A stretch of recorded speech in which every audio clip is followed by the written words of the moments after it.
ليه الناس الأذكياء جدًا أو اللي عندهم IQ عالي بيعانوا في العلاقات وما بتعيش لهمش علاقة بسهولة، مع إن إحنا بنفترض العكس؟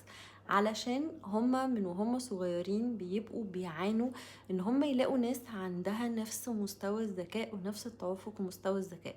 طيب لمّا ما بيلاقوش إيه اللي بيحصل؟ اللي بيحصل إن هُم بيبدأوا يحسوا بالملل في نُص العلاقة كده فجأة، الحقني أنا أو الحقيني أنا فقدت الشغف. وده لأنهم طول الوقت بيحسوا إن هم اللي بيعملوا مجهود إن هم يشرحوا نفسهم، وإن هم يشرحوا كل حاجة بيتكلموا عنها أو كل حاجة بيفكروا فيها أو بيحسوا بيها، لأن هم بيشوفوا كل حاجة بطريقة مميزة قوي، أو بيلقطوا الحاجة كده وهي طايرة، فاللي قدامهم بيكون لسه موصلوش الإشارة أصلا. فطول الوقت عايشين في معاناة إن هم يشرحوا للي قدامهم وإن هم اللي يفهموا اللي قدامهم. وده بيبقى حلو في البدايات وهم لسه عندهم طاقة كده وشغف، بس بعد كده في النص بيقلب بملل وسوء تفاهم، لأن دايما اللي قدامهم مش بيفهمهم من أول كلمة. حتى طريقتهم في الهزار نادر قوي ما بتتفهم. يعني ممكن يبقوا بيهزروا قصدهم حاجة، وبعدين اللي قدام يقول لهم مش فاهم أو يفهمهم غلط، فيحس إن هم أحيانا بيضطروا يشرحوا الهزار، أو يحسوا إن هم زي ما يكونوا طول الوقت عايشين في السلمة الأعلى في الذكاء يعني، طول الوقت لازم ينزلوا ياخدوا الناس من تحت.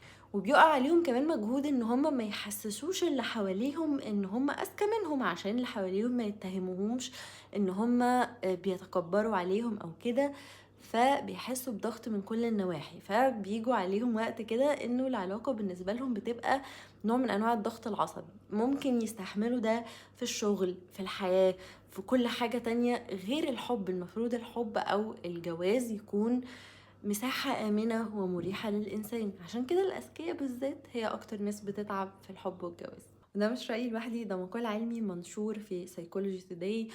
ومن الحاجات التانية اللي المقال قال إن هم بيعانوا منها، إن هم طول الوقت مخهم بيحاول يحميهم إن هم ما يتعلقوش زيادة قوي، فدايما مخهم بيتفادى إن هم يستمتعوا أو يغرقوا في التفاصيل الحلوة زيادة عن اللزوم، علشان يحميهم من تجربة سابقة أو حتى في طفولتهم اتعلقوا فيها بحاجة والحاجة دي سابتهم أو الحاجة دي بعدت عنهم.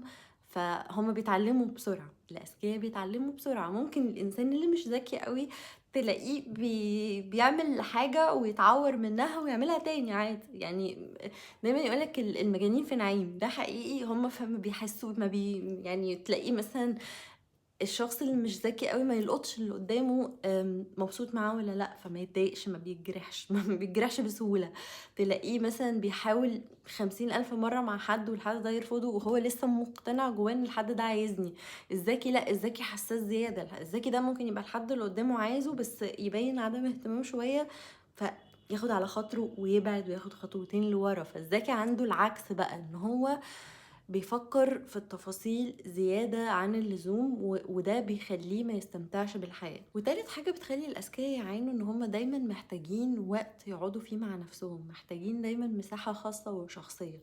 فالطرف اللي بيبقى معاهم في حياتهم التاني دايما بيتخيل انه ده اهمال، انت مهملني ليه، انت ما بتسأليش عليا ليه، انت خدت جنب ليه. هما مش بيبقوا واخدين جنب، هما بيحبوا يفكروا، بيحبوا ياخدوا وقتهم في الحاجة اللي بيعملوها، يركزوا بطبيعة ان هما اذكياء ومخهم على طول شغال. طب لو انت كده الحل ايه؟ لو انت كده الحل ان انت تزود ذكائك العاطفي، لانه مش معنى ان الاي كيو عندك عالي او ان انت ذكي في الجزء العلمي او بتفهم المعلومات والحاجات بسرعة ان انت تكون عندك ذكاء عاطفي. وكمان بيقولك بدل ما تعافر ان انت كل شوية تنزل بمستوى ذكائك عشان تشرح نفسك للي قدامك، دور على حد يكون عنده توافق معاك في نفس مستوى ذكائك. وده مش عيب خالص، ومش هتبقى يعني بتتكبر ولا حاجة، انت هتبقى بس بتريح نفسك وبتريح اللي قدامك. في نفس الوقت حاول تتأكد ان انت بتسمح لنفسك ان انت تستمتع بشوية تفاهة وسطحية، لان الحياة مش كلها ذكاء ومعلومات وافكار وتفكير وعمق. ادي لنفسك المساحة دي عشان انت اصلا انت كمان تبقى ممتع ومحبوب بالنسبة للناس اللي حواليك.